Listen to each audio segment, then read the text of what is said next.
Okey, ini antara pemenang kita pada hari ni. Okey, Abang Kak nak tanya sikit lah. Okey, apa perasaan lah antara juara pada hari ni? Perasaan memang happy lah kan. Tapi sebab kan ramai yang masuk, nasib lah tu. Okey, Abang, ada kata-kata?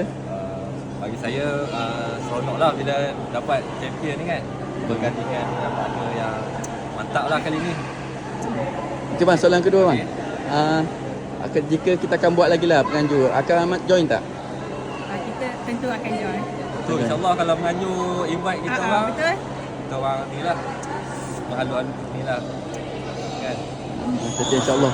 Style lah. Harap-harap menganjur bagi benarkan lah kita orang berganti sekali. Okey, boleh.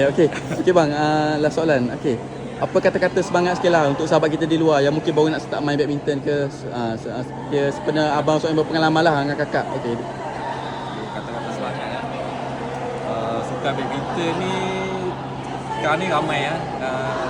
Banyaklah top player yang baru nak naik tu ramai kan.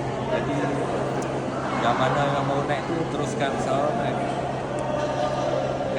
Boleh join tournament macam ni lah. Boleh join tournament. Dia apa? Internal lah. Internal.